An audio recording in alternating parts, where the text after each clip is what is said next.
السلام عليكم وهو في الآخرة من الخاسرين. قال النبي صلى الله عليه وسلم الدين النصيحة كما قال عليه الصلاة والسلام. اللہ تعالیٰ کی طرف سے بے شمار میں نعمتیں ملی اور اللہ کی طرف سے قانون قاعدہ ہے جس نے ہمیں نعمت دی اس نعمت کو اثر ادا کرتا ہے. پہلا نعمت کو بڑھاتے ہی ہے باقی کے رکھتے ہیں. اس نعمت کی شکر کے لیے قلبی شاکر چاہیے, شکر گزار بھی. ہمیشہ ہر حالت میں انسان اللہ تعالیٰ کا شکر ادا کرے. بیماری میں ہے تب بھی اللہ کا شکر, صحت تندرستی میں ہے تب بھی اللہ تعالیٰ کا شکر, عمل کی ادا کرنے کو بھی اللہ تعالیٰ کا شکر, اور عمل کی کمی پر استغفار, عمل کی کمی پر آدمی استغفار کرے, عمل کے چھوٹ جانے پر بھی اپنی توبہ پر استغفار کرے. قلب میں شکر ہے کہ ناشکری, اس کا تعلق ہماری دل کی ذات کے ساتھ نہیں بلکہ قلب کے اوپر اس کا کنٹرول ہو اللہ تعالیٰ کے ساتھ ہے. اس لیے شیخ ساتھی کا قول ہے جس نے تم کو پیدا کیا اس کو تم شکر ادا کرو, جس نے تم کو پیدا کیا اس کو تم شکر ادا کرو. شکر کا ایک درجہ ہے زبان کہ آدمی اپنی زبان کے ذریعے سے اللہ تعالیٰ کا شکر ادا کرے کہ اللہ تعالیٰ شکر ہے تو نے ایمان دیا, نے مسجد کے ماحول میں دیا اٹھایا, دین کی محنت دی, دین کی محنت کے ساتھ تعلق دیا, علماء کی صحبت دی, نبی نیک صالح بیوی دی, بستی کے اندر گھروں کے اندر اچھا ماحول دیا. تو زبان کا شکر ہے, دل کا شکر ہے کہ انسان دل سے اس کو مانے کہ اللہ کی طرف سے نعمت. مطلوب اس نعمت کے ذریعے سے عملی شکر ہے. ہمارا جسم کا ہر عضو اس کا شاکر ہو, اس نعمت کا شکر ادا کرے کہ اللہ کی طرف سے مجھے ایمان کی نعمت ملی, اس کا شکر ہے کہ جسم کا ہر عضو ایمانی زندگی گزارا, جسم کا ہر عضو کلمے کی تقاضوں پر چل رہا. جس طرح اللہ تعالیٰ چاہتے اس طرح ہمارے جسم کا ہر عضو اللہ تعالیٰ کی اطاعت پر پیارے آقا علیہ السلام کے طریقوں پر استعمال. اس لیے اللہ تعالیٰ کی طرف سے قاعدہ ہے کہ اللہ تعالیٰ کی طرف سے جو نعمت ملتی ہے ہماری طرف سے شکر گزاری ہو کے اللہ نعمت کو بڑھا دے, ناشکری ہو کے اللہ تعالیٰ نعمت کو چھین لے. اس سے کئی واقعات کتابوں کے اندر علماء نے لکھے کہ انسان کی طرف سے ناشکری ہوئی, ناشکری ہوئی, اللہ تعالیٰ کی طرف سے جو نعمت ملی تھی اللہ تعالیٰ نے نعمت کو چھین لی. قدردانی ہوئی, شکر گزاری ہوئی, اللہ تعالیٰ نے نعمت کو بڑھایا. اللہ تعالیٰ نے بے شمار نعمت دی, اس میں سے نعمت کی ایمان کی نعمت, اسلام کی نعمت, دین کی نعمت, شریعت کی نعمت, یہ اللہ کی طرف سے بہت بڑی نعمت ہے. اسلام کا ایک دائرہ ہے, ایک بار ایک حد زندگی گزارنے کے لیے. اس لیے ایمان والا مسلمان, کلمہ پڑھنے والا, اللہ کو ماننے والا, پیارے آقا علیہ السلام کو نبی ماننے والا, آپ کا امتی کسی موڑ پر, کسی وقت, کسی جگہ یہ لگام نہیں. ہر چیز میں اس کی پر لگام ہے. شریعت کے دائرے میں رہ سکتا ہے. کیونکہ حدود اللہ, اللہ نے ایک حد باندھی, باؤنڈری لگائی, اس باؤنڈری سے آگے نہیں نکلنا. یہ باؤنڈری کس کے لیے ہے؟ مسلمانوں کے لیے, اللہ کو ماننے والوں کے لیے, جو دین پر چلتے ہیں ان کے لیے, جو اللہ کا کلمہ پڑھتے ہیں ان کے لیے. بے ایمانوں کے لیے کوئی باؤنڈری نہیں. جب حدود کے دائرے میں رہتا ہے انسان, باؤنڈری میں رہتا ہے, تو پھر اللہ کی طرف سے رحمتیں, برکتیں, محبت, مقبولیت, عزت, یہ ساری چیزیں ملتی. اور حد ٹوٹتی میں پتہ بھی نہیں ہوتا ہے, اللہ کی طرف سے پکڑ کا وارن چھوٹتا ہے. پھر یہ حال اللہ تعالیٰ ہمارے دلوں پر ڈالتے, دلوں میں بے چینی, بے امنی, خوف, اولاد کی نافرمانی, بیوی کی نافرمانی, لوگوں کے اندر غصہ و عداوت, یہ ساری چیز اللہ روح کے دل پہ ڈالتے. اللہ تعالیٰ نے ہمیں دین دیا ہے، اسلام دیا ہے، بہترین طریقہ ہے زندگی گزارنے کا۔ نبی علیہ السلام کے ذریعے سے ہمیں اور پوری امت کو ملا ہے۔ اب 3 نام ہے زندگی گزارنے کے طریقے، جب عملوں کا نام دین نہیں، اس لیے اللہ کی طرف سے مطالبہ بھی پوری ایمان والوں سے مکمل دین کا ہے، اور یہ مکمل دین بنتا ہے 5 شعبوں سے۔ سب سے پہلے ایمانیت کا شعبہ ہے، عقائد کی لائن کی درستگی، عقائد کی لائن صحیح ہے، عقائد کی لائن کی درستگی، اور اللہ تعالیٰ کا مطالبہ بھی ہم سے ہے اچھے عمل کا، لِيَبْلُوَكُمْ أَيُّكُمْ أَحْسَنُ عَمَلًا۔ یہ 5 شعبے مل کر مکمل دین بنتے ہیں، اور باقی شعبوں کی درستگی ہم سب کے پر ضروری ہے۔ سب سے پہلے عقائد کی لائن کی درستگی، دوسرے نمبر پر ہے عبادات کی لائن کی درستگی، نمبر 3 پر ہے اخلاق کی لائن کی درستگی، نمبر 4 پر ہے معاملات کی لائن کی درستگی، نمبر 5 پر ہے معاشرت کی لائن کی درستگی۔ معاملات کی لائن کی درستگی، معاشرت کی لائن کی درستگی، اخلاق کی لائن کی درستگی، عبادات کی لائن کی درستگی، اور عقائد کی لائن کی درستگی۔ 4 شعبوں سے پہلا شعبہ ہے عقائد کی لائن، کہ جب تک ہمارا عقیدہ صحیح نہیں ہوگا، وہاں تک زندگی کے اندر سے نکلنے والے عمل کی عبارت صحیح نہیں ہوگی۔ دیمک کی طرح ہے، دیمک انجن کی طرح ہے، درخت کی جڑ میں لگے، فرنیچر کی جڑ میں لگے تو اس کو پورا کھوکھلا کر دیتے ہیں۔ اس لیے عقائد کی لائن کو صحیح کرنا ضروری ہے۔ اہل سنت والجماعت کا عقیدہ ہے ہمارا کہ اللہ کی ذات ایک ہے، اللہ کی ذات ایک ہے۔ قل هو اللہ احد، تیرے آقا علیہ السلام کو اللہ فرما رہے کہ حبیب آپ کہہ کہ اللہ ایک ہے، اس کا کوئی شریک نہیں ہے، لا شریک الگ۔ اس کی الوہیت میں، اس کی وحدانیت میں، نفع پہنچانے میں، نقصان پہنچانے میں، عزت ذلت میں، کاموں کے بنانے میں، کاموں کے بگاڑنے میں اس کا کوئی شریک نہیں، وہ تنہا تنہا ایک اللہ ہے۔ الہکم الہ واحد، مسجود ایک اللہ ہے، معبود ایک اللہ ہے، رب اللہ ہے۔ عقائد کی لائن کی درست ہے، سب سے پہلے وحدانیت، کہ اللہ کی ذات کو ایک ماننا، وہ تنہا ہے، اس کا کوئی پارٹنر نہیں ہے، نہ اس کی عبادت میں، نہ عزت کے دینے میں، نہ ذلت کے دینے میں، سب کچھ اللہ کی ذات ہے، وہ تنہا سارا نظام چلا رہا ہے۔ اس لیے سورہ فاتحہ میں الحمد شریف میں سب سے پہلی ربوبیت کا اقرار ہوا ہے، پورا عالم جتنا بھی ساتوں آسمان، ساتوں زمین، اس میں جتنی مخلوقات ہیں، ان سب کا رب، ان سب کی ضرورت کا پورا کرنے والا اللہ ہے، رب العالمین بتا ہے۔ اب دنیا میں کتنی مخلوقات ہیں، دنیا میں جتنی چیزیں وہ ساری مخلوق ہے، اللہ نے بنائی ہوئی، انسان کی بنائی ہوئی نہیں ہے، اللہ کی بنائی ہوئی ہے۔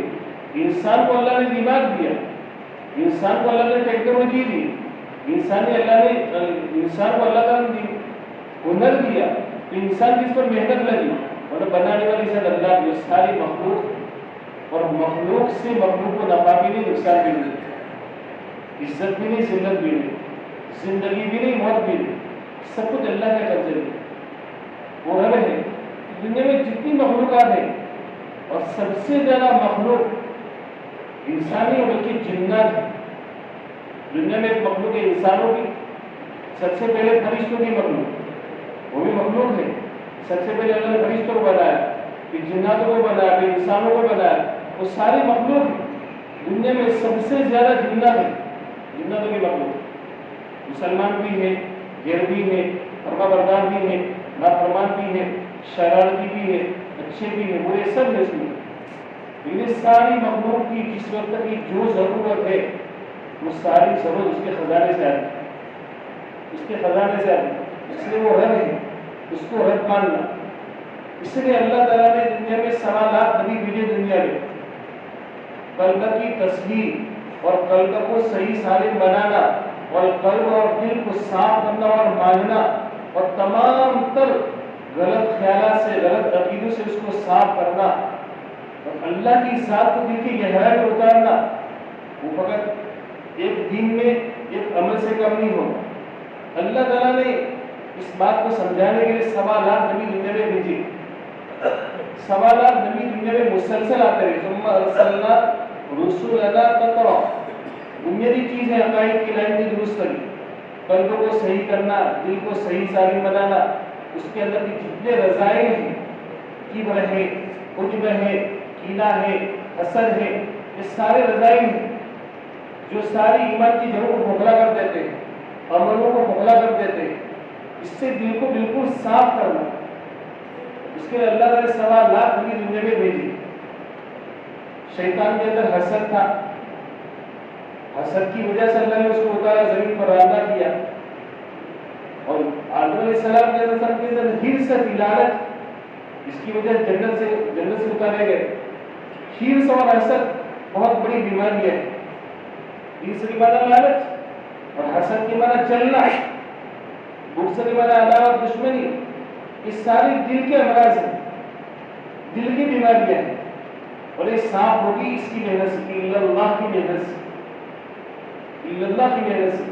ایک بکری پہاڑ کے پاس جاتی ہے تو اپنے آپ کو چھوٹا سمجھتی ہے, تو آدمی اس ماحول میں رہتا ہے, اس ماحول میں جب نکلتا ہے, اس کی بول بولتا ہے, اس کی باتیں سنتا ہے, احادیث کی باتوں کو سنتا ہے, اللہ والوں کے واقعات سنتا ہے, صحابہ کرام کی زندگی بھی آدمی سنتا ہے, تو بھی دل میں احساس ہوتا ہے میرے دل کے اندر کتنی بڑی بیماری ہے. اس بیماری کے ساتھ میرا کوئی عمل قبول نہیں, اس بیماری کے ساتھ میری ایمان کی جڑوں کے اندر تعلیم کے حلقوں کا, احادیث کا نور نہیں پہنچ سکتا, جس کی وجہ سے میری ایمان کے اندر ترقی ہو, اللہ کی ذات کے ساتھ مضبوط تعلق ہو. اسی بیماری کے ساتھ میں چلتا رہا, اسی کچی وحدانیت کے ساتھ, کچی عبادت کے ساتھ میں دنیا سے رخصت ہوا کہ میدان حشر میں اللہ کو کیا منہ دکھاؤں گا.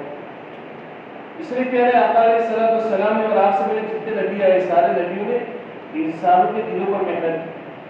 دل ہے انسان کے دل جسم کا بادشاہ ہے, جس طرح بادشاہ کی حکومت رعایا پر چلتی ہے, جسم کا ہر اس پر رعایا ہے, اس پر حکومت چلے گی دل کی.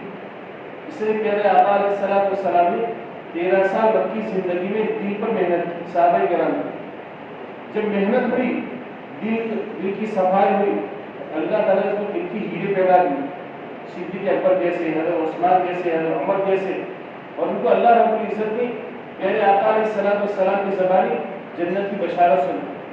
تو 5 شعبے مل کر مکمل دین بنتے ہیں.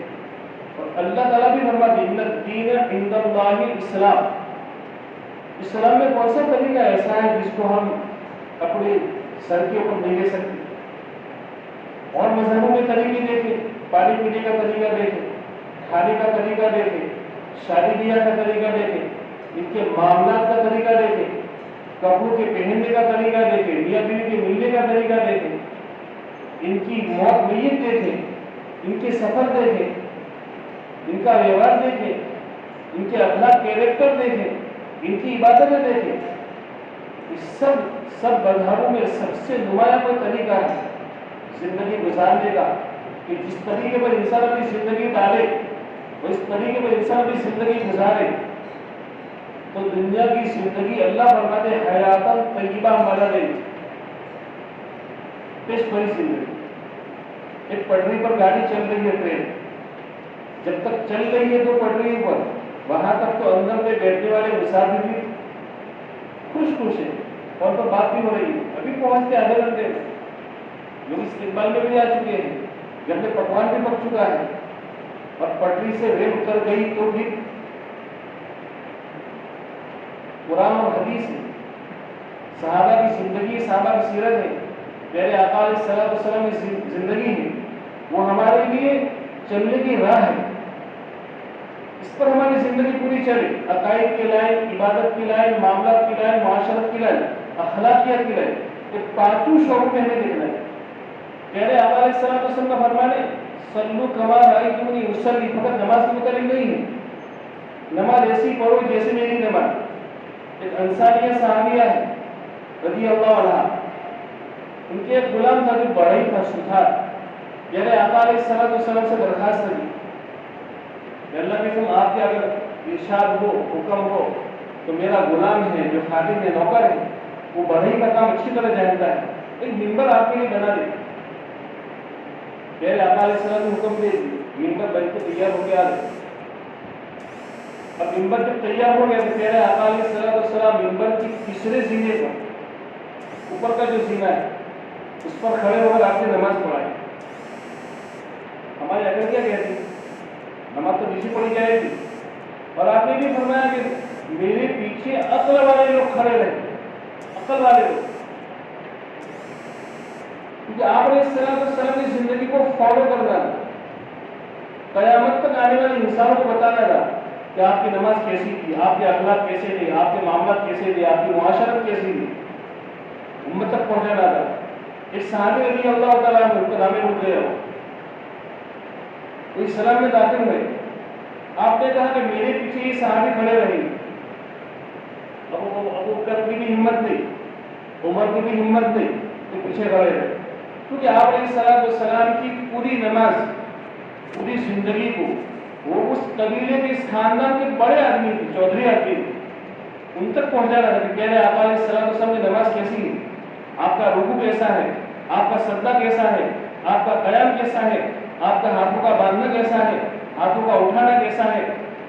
اس ساری عمل کو امت تک پہنچانا تھا، خاندان والوں، قبیلوں والوں کو پہنچانا تھا، اس لیے آپ علیہ السلام نے اعلان کیا میرے پیچھے صحابی کھڑے رہیں گے۔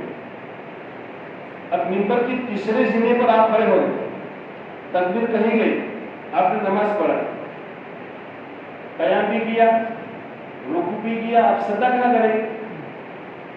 سجدہ کہاں کریں گے؟ کیونکہ پورا مجمع پیچھے نیچے ہے، اب پیچھے والوں کو تو آپ کی نماز دکھائی نہیں دیتی، آپ نے کس طرح ہاتھ اٹھائے، کس طرح باندھے، کہاں پر باندھے، رکوع آپ نے کس طرح کیا، سجدہ آپ نے کس طرح کیا۔ اب میری بھی شکایت، ہم سب کی شکایت، ہم کہتے ہیں صلاۃ الحاجہ پڑھتے پڑھتے تھک گئے، پھر مسئلہ حل نہیں ہوتا۔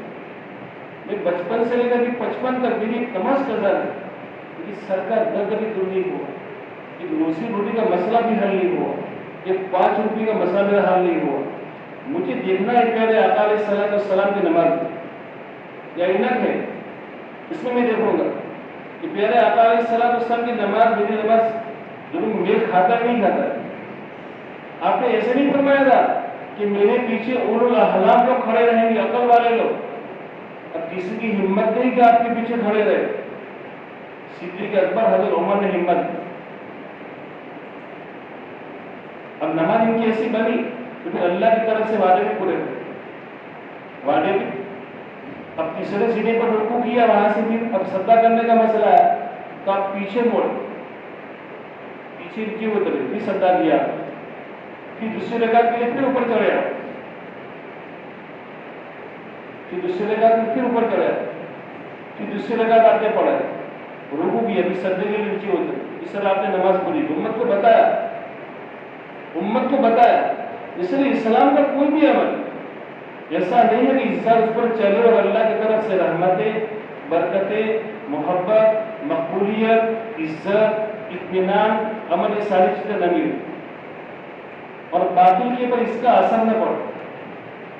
لیکن شرط ہے کہ آپ کے طریقے پر ہمارا عمل ہو، ہماری زندگی کا ہر عمل آپ کے طریقے پر ہو۔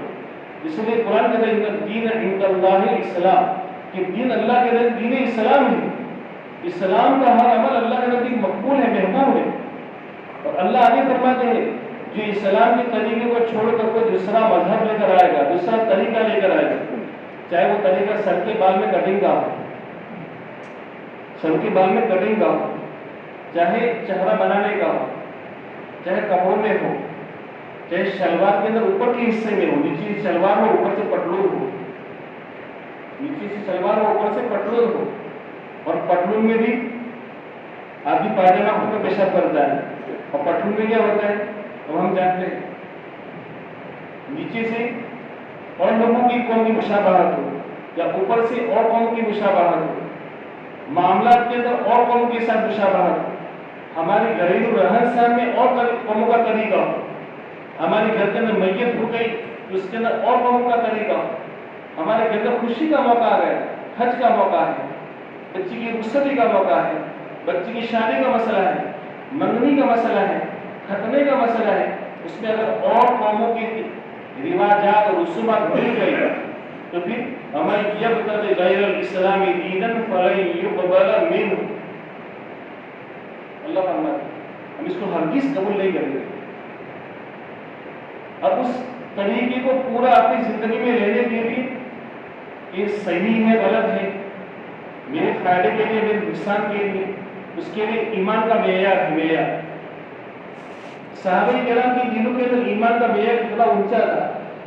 جنت جہنم کے سامنے لگا کر دی گئی تب بھی ان کی ایمان کے اندر ترقی نہیں، تنزلی نہیں. پہاڑوں سے زیادہ مضبوط ان کا ایمان تھا. 13 سال مسلسل پر محنت ہوئی تب جا کے ان کی دلوں کا رخ صحیح ہوا، دلوں کی سوئی صحیح ہوئی.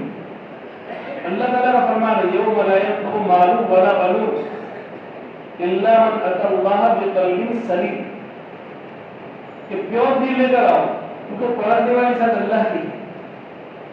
بعض لوگ دنیا میں ماہر ہوتے ہیں جن کی قوت شامہ مضبوط ہوتی ہے. کوئی چیز آدمی ہاتھ سے پکڑی ہے، دوائی ہو یا مٹی کا تیل ہو یا خوشبو والی کوئی چیز، اس پر کسی چیز پر ہاتھ لگا دی تو فوراً گھر کی عورتیں پہچان لیتے کہ تمہاری طرح والے ہاتھ تھے، تم نے اس کو ہاتھ لگایا تھا، اس کے اندر مہک آ رہی. روٹی پکائی ہے بیوی نے، اب اس کے ہاتھ مٹی والے تیل کے، اس نے آٹے پر ہاتھ لگایا. اب روٹی پک کر تیار بھی آتی ہے کھانے پہ اس کے اندر بدبو آ رہی.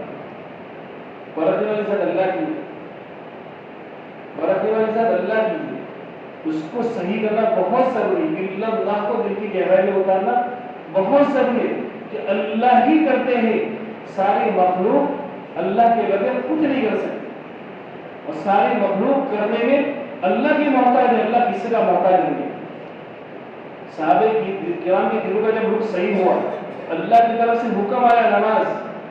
صحابہ کرام نے نماز سیکھی مستقل. اب نماز ہے، نماز ہم برسوں سے پڑھتے ہیں کہ فتویٰ نہیں دینا ہے، مسائل نہیں بتانا ہے، لیکن میں خود کہتا ہوں اپنی ذات اور یہ مذاکرہ اس لیے کر رہا ہوں میری نماز صحیح ہو. ہم 55 سے پڑھتے ہیں 55 تک، لیکن ایک بارش پہ ہمارے سر کے اوپر نماز نہ جائے تو ایسے نماز سے کیا فائدہ؟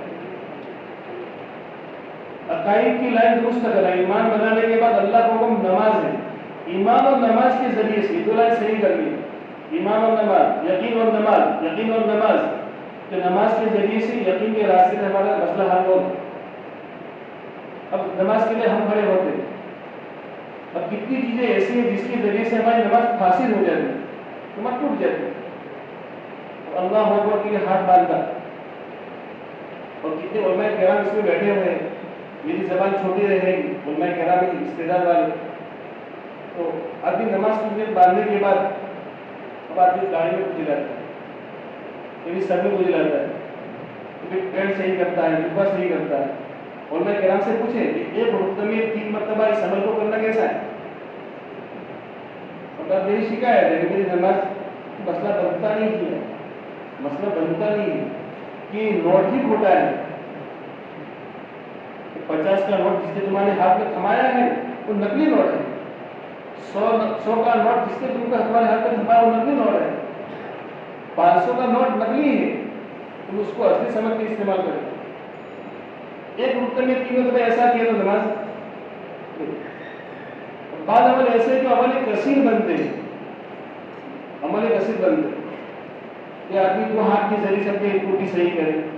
اور عام طور پر ہم دیکھیں، عام طور اس کو صحیح کرنا بہت ضروری ہے، بہت ضروری ہے. ابھی چھٹی کے موقع پر گھر پہ تھا، ہمارا بچہ پڑھا رہا ہے تو میں نے کہا بیٹا دیکھو نماز کے لیے اس کا بہت خیال کرنا ضروری ہے. آپ امام بنتے ہیں، نماز پڑھتے ہیں، آپ کی نماز فاسد، سب کی نماز فاسد. اس پر دھیان دینے کی ضرورت ہے. اب ہم کسی کی مسٹیک کو خامی نہیں نکالتے، مذاکرہ کر رہے ہیں، اس کو لینا ہے. سلو کما رأیتمونی اصلی. عقائد کی لائن کو صحیح کرنے کے ساتھ، یقین کو صحیح کرنے کے ساتھ اپنا جو عمل ہے، کیونکہ اللہ کا فرمان ہے لِيَبْلُوَكُمْ أَيُّكُمْ أَحْسَنُ عَمَلًا. عمل لاؤ ایسا نہیں، اچھا عمل پیش کرو. نماز کی لائن کی درست کریں، اس کو صحیح کرنا. اب صحیح ایسے نہیں ہوگی جب تک آدمی اپنی مسٹیک نہ کہ میرے اندر مسٹیک ہے، میرے اندر خامی ہے، میرے اندر بیماری ہے، وہاں تو اس لائن کے آپ کے پاس جائے گا، اس لائن کے آپ کے پاس جائے گا. اب جائے گا تو بھی اس لیے ہمیں اپنی نماز کو بھی صحیح کرنا. بعض عمل ایسے ہیں جو عمل کثیر بنتے ہیں، جس طرح دو ہاتھ کے ذریعے سے سر میں بتلایا تو بھی صحیح کی، اور عام طور پر رکوع میں جاتے ہوئے جبہ پیچھے سے، یا پھر رکوع سے کھڑے ہونے کے بعد سجدے میں جاتے ہوئے دو ہاتھ کی شلوار اونچا کرتے ہیں. ہوتا ہی نہیں ہوتا؟ وہ کیا بنتا ہے؟ ہماری کثیر بنتا ہے نماز. اس سے پیارے آقا علیہ السلام نے فرمایا کہ میرے پیچھے ایسے لوگ کھڑے رہے جو عقل والے لوگ، جو بات کو سمجھے، میرے عمل کو سمجھے، میرا عمل صحیح کون سا ہے تاکہ امت تک پہنچائے. اور کسی خاندان کے صحابی مسلمان بن کر آئے تو آپ نے اعلان فرما دیا کہ میرے پیچھے صحابی کھڑے رہیں گے، کیونکہ اس قبیلے کے، اس خاندان کے بڑے لوگ تھے، وہ چودھری لوگ، ان تک آپ کی زندگی کو پہنچانا تھا. تو نماز کی لائن کی درست، عبادت کی لائن کی درست، روزہ ہمارا، زکات ہماری. ایک عالم صاحب کے پاس ایک آدمی آیا، اس نے کہا کہ محمد صاحب میرے پر زکات فرض ہے. کتنے پیسے تیرے پاس ہے؟ کہ 30 کروڑ روپے میرے پاس ہے. کتنے؟ 30 کروڑ. اور وہ جگہ کی بات ہے جہاں پر ایک ایریا ہے، ایک جگہ ہے جہاں پر 1 بیگھہ زمین 3 کروڑ میں بکتی ہے. کہ میں نے آج تک تو زکات نکالی نہیں، آج تک میں نے زکات نہیں نکالی، اور اب میرے پر زکات ختم ہوگی. اب 30 کروڑ کی زکات کے لیے تو 75 لاکھ ہوتی ہے، 1.25 کروڑ روپیہ. کیا 29 کروڑ رہیں گے؟ 75 لاکھ چلے جائیں گے؟ یہ بھی شریعت ہے. مال کو پاک کرنا تو زکات دو، مال کو پاک کرنا تو زکات دو. کہ آج تک میں نے نہیں نکالی، کہ بھائی تیرے پاس زمین تھی، وہ زمین پر زکات نہیں ہے، اب تیرے پاس نقد رقم ہے، زکات نکالنی پڑے گی، زکات نکالنی پڑے گی. اب پوری زکات ہم نکالے اندازے سے نہیں تو پھر کیا ہوگا؟ غریب کوئی رہے گا نہیں، غریب کا حق مل جائے گا، ہیلا حوالہ نہیں ہوگا. زکات اپنی پوری نکالی، زکات اپنی پوری نکالی. روزہ، روزہ ابھی رمضان گیا ہے کہ 30 روزے مسلمان پر فرض ہے. 30 روزے ہر بالغ مسلمان عقل مند پر، جو صاحب عقل ہو، جس کی عقل نہیں ہے، معروف ہے، بیچارہ معذور ہے، شریعت نے معذور کر دیا ہے، مسلمان ہے، اس کو روزہ نہیں ہے، یہ 30 روزے فرض ہے. اب جو شریعت کے 30 دائرے میں اپنے روزہ، غیبت، جھوٹ، چغلی، اس سے اپنے آپ کو بچائے، فضول باتوں سے اپنے آپ کو بچائے، فضول باتوں سے آپ کو بچائے. غیر رمضان کو رمضان میں کتنا فرق ہے کہ رمضان میں پوری رات فضول باتوں میں جاتے. آپ نے فرمایا کہ اپنی زبان کو روکے رکھو، اپنی زبان کو روکے رکھو. اکثر لوگ اس کی غلطی کی وجہ سے، اس کی خطاؤں کی وجہ سے جہنم میں جائے.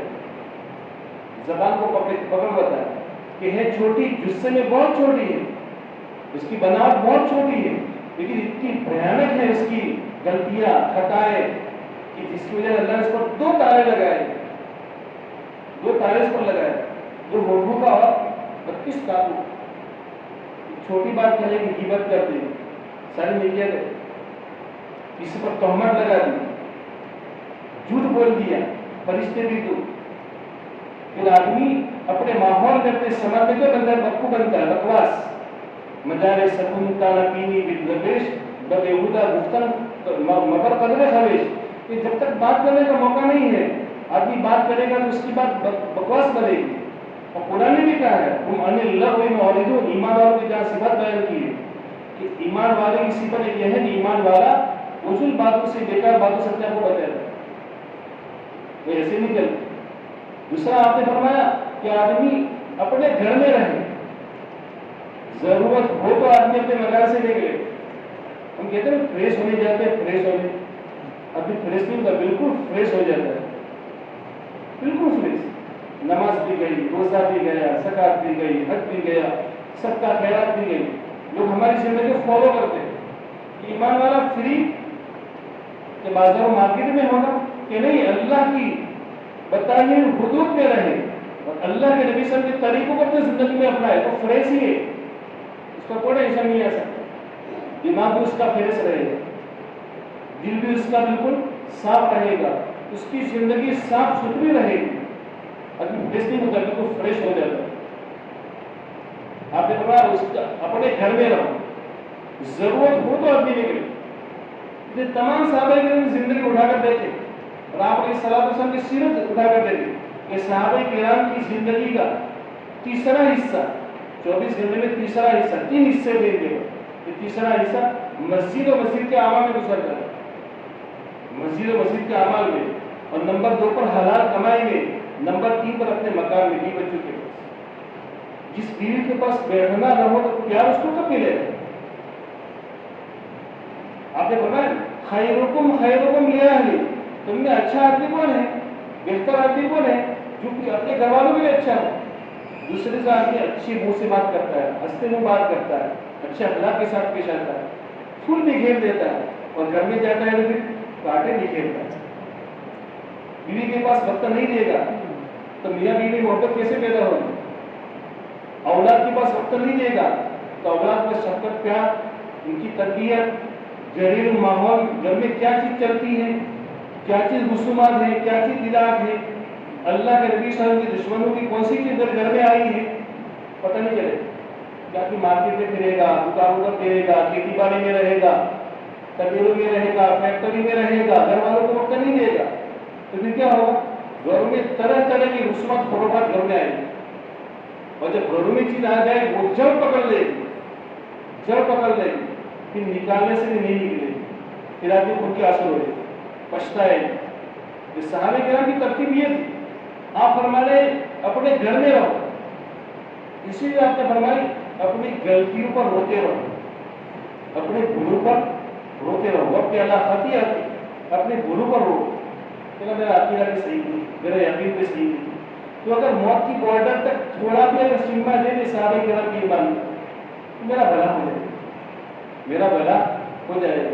اس لیے آدمی ان صفات پر عمل کرے, آدمی اپنی غلطیوں پر روئے, گھروں میں اپنے وقت اپنے اوقات کو لگائے, پھر اپنی زبان کی حفاظت کرے. لیکن اس ساری چیزوں پر کنٹرول اس وقت ہوگا جب آدمی اپنے اوقات کی ترتیب بنا, اپنے اوقات کی ترتیب بنا. اپنی بات کہہ رہا نماز کے متعلق اپنی نمازوں کو صحیح کرنا, اپنی مستورات کی نمازوں کو صحیح کرنا, اپنے بچوں کی نماز کو بھی صحیح کرانا. اب اس میں مسئلہ یہ آتا ہے کہ یار یہ تو بڑی عمر کا ہو گیا, میرا رکوع دوسری بار میں صحیح کر رہا ہوں. کہ آدمی اپنی گھر کی کوئی چیز ٹوٹ جاتی ہے تو چھوٹے آدمی کے پاس بھی صحیح کرانے جاتا ہے. بائک خراب ہو گیا, گاڑی خراب ہو گئی تو 18 سال کے میکینک کے پاس جاتا ہے, بھائی بولا بیٹا اس کو صحیح کر دو. بعد میں جب آدمی چھوٹا ہوتا ہے 18 سال کا, 50 سال کے بوڑھے کے پاس جاتا ہے, اس کو صحیح کر دو.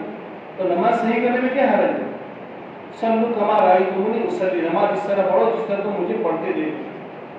صحابہ کرام کی تعلیم دی, اور وہ خاندان کے بڑے صحابی کو بھی تعلیم دی کہ میری نماز کو تم فالو کرو, نماز کو سیکھو اور اپنے گھر والوں کو سکھاؤ اور امت تک پہنچاؤ. تیسرا نمبر ہے اخلاقیات. ہمارے اخلاق سے زیادہ واقف کون ہے؟ ہماری بیوی اگر ہماری ساکشی بول دے کہ میرا گھر کا میرا آدمی اچھا ہے تو پھر ہم اچھے ہیں. آپ نے فرمایا خیرکم لاہلی, میں تمہارے اندر گھر کے گھر والوں کے اندر بہت اچھا آدمی.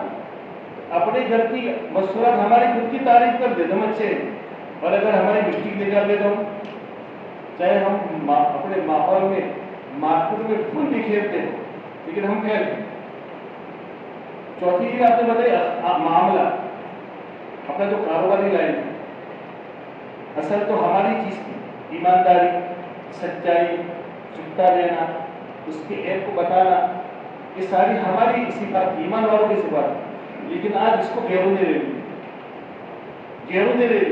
اب مارکیٹوں میں دیکھیں, ایک مفتی صاحب ایک جگہ پر سال کا مسالہ خریدنے کے لیے گئے. مسالہ خریدا انہوں نے مسلمان کی دکان سے, گھر والوں کو دی, سالن بنایا, شام کو پوچھا کیسا ہے, مسالہ اچھا نہیں. دوسری دکان سے لا کر دیا, مسلمان کی دکان سے, یہ بھی برابر نہیں. اسی مسلمان کی دکان سے خریدا, اور وہ خریدنے والا عالم ایسا ایسا نہیں, مفتی صاحب ہے, دارالدیوبند میں پڑھا تھا, ان کی زبان سے سنا. کسی مسلمان کی دکان سے خریدا, یہ بھی اچھا نہیں, رشتے کیا ملاوٹ ہے. اب تیسری چوتھی دکان تھی بنیے, اس کی دکان پر گئے, بنیا کھڑا ہو گیا مفتی صاحب کی عزت میں. کہاں حضرت بولو کیا چیز لینی ہے, کہ بھائی سال کا مسالہ کہ حضرت آپ کو جب بھی ضرورت پڑے آپ ایک پرچی لکھ دو، پیسہ بعد میں لیں گے، آپ پرچی لکھ دو، بچے کو بھیج دو تو ٹھیک ہے۔ گھر والوں کو لا کر مسالہ دیا، سالن بنا بہت اچھا ہے۔ ملاوٹ پیور جو سچ زینور جی آپ کا فرمان ہے، دو تو جھکتا دو۔ ایک حکیم صاحب کی دکان پر ایک آدمی گیا دوائی لینے کے لیے کہ بھائی دیکھو 30 ٹیبلٹ میں کہوں تو 31 دو، 60 کہو تو 62 دو، 50 کہو تو 52 دو۔ کیوں؟ زینور جی آپ کا فرمان ہے، دو تو جھکتا دو۔ اور قرآن پاک میں اللہ نے صاف اعلان کر دیا ویل للمطففین الذین اذا اکتالوا علی الناس یستوفون واذا کالوهم او وزنوهم یخسرون۔ دینے کی باری ہے تک پورا لیتا ہے اور دینے کی باری ہے تو بھائی اتنا بھی تو تھوڑا یار سستا ہے، برابر۔ زینور جی آپ کا فرمان دو تو جھکتا دو۔ تو معاملات کے لیے کی صفائی، اس پہ جھوٹ ہرگز نہ۔ امام ابو حنیفہ رحمۃ اللہ علیہ امام صاحب ہیں، ان کا واقعہ ہے، وہ کپڑے کی بڑی تاجر تھی، بیپاری تھی۔ ان کی کسی تاکے میں جو کپڑے کا تالا ہوتا ہے اس کے کوئی نقص تھا، اب خادم سے بتا کہ اس کے اندر نقص ہے دیکھو، اب خادم بیچارہ بھول گیا، بیپاری ہے اس کے اندر بیچ دیا۔ امام صاحب نے پوچھا کہ وہ تالا کیا ہو کپڑے کا؟ تو بیچ دیا۔ کس کے ہاتھ پر بیچا؟ بھول گیا۔ تو آج کی پوری دین کی جتنی کمائی ہے سب سرکار کرتا ہے، آج کی پوری دین کی کمائی۔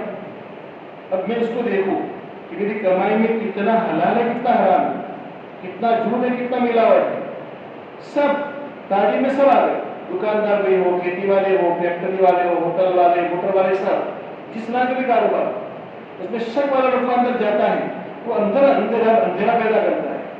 اب کیا ہوگا؟ یہ تو اندر اندھیرا ہوگا تو نماز بھی چینی چاہے گا، نماز کی زندگی سے گائے، عورت کی زندگی سے پردہ گائے، ہماری زبان میں سچائی گائی، عورت کی زندگی سے حیا گائی، ساری چیز نکلتی ہے، اندر اندھیرا چھا جاتا ہے اور حلال کا لقمہ اندر جاتا ہے۔ اس لیے دیوبند کے اندر ایک شاہ جی کہ عام آدمی تھے لیکن وہ گھاس کا بیپار کرتے تھے، گھاس آتی ہے اور وہ گھاس لاتے ہیں اور 3 آنے میں بیچتے، 1-2 آنے جمع رکھتے، 1-2 آنے میں اپنے گھر کی حفاظت سے دیتے، اور پورے مہینے کے بعد پھر وہاں کے جو علماء کرام تھے بڑے دیوبند ان کی دعوت کرتے۔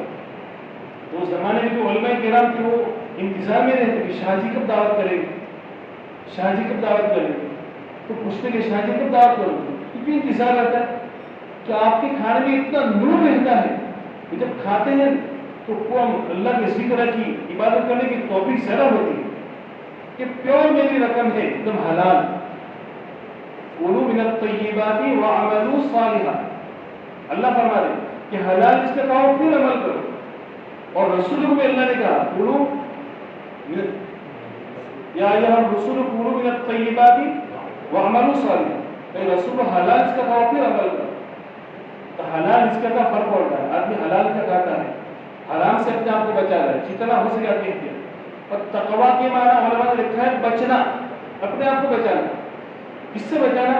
کہ اللہ نے جن کاموں کو کرنے کا کہا ہے اس کو کرنا، اوامر کو، اور جن کاموں سے روکا اس سے رکنا۔ اوامر کو کرنا، نماز اللہ کا حکم اس کو پڑھنا، آپ کے طریقے پر پڑھنا، روزہ اللہ کا حکم ہے اس کو رکھنا، زکات اللہ کا حکم ہے آپ کے طریقے پر دینا، حج اللہ کا حکم ہے اس کو آپ کے طریقے پر ادا کرنا۔ اور جن چیزوں سے روکا ہے، جھوٹ سے، غیبت سے، تہمت سے، برائی سے، حرام سے، ناجائز سے، اس سے آپ کو بچانا۔ ما آتاکم الرسول فخذوہ وما نہاکم عنہ فانتہوا، جو تم کو رسول دے اس کو تم لے لو اور جس سے روکے اس سے رک جاؤ، لیکن لینے کی طاقت تو اندر کی یقین کے بنے بغیر نہیں ہوگی، اور بچنے کی طاقت بھی اندر کی یقین کے بنے بغیر، تقوی کے بغیر نہیں ہوگی۔ اس سے معاملات کی صفائی، باقی چیزیں معاشرت، ہمارا گھریلو رہن سہن، اس میں شادی بیاہ بھی ہے، موت بھی ہے، کہ دو موقع ایسے ہیں اس میں قدم پھسل جاتے ہیں کہ شادی کا موقع ہے، غمی کا موقع۔ شادی کے موقع پر آدمی شریعت نہیں دیکھتا، اللہ کا حکم نہیں دیکھتا،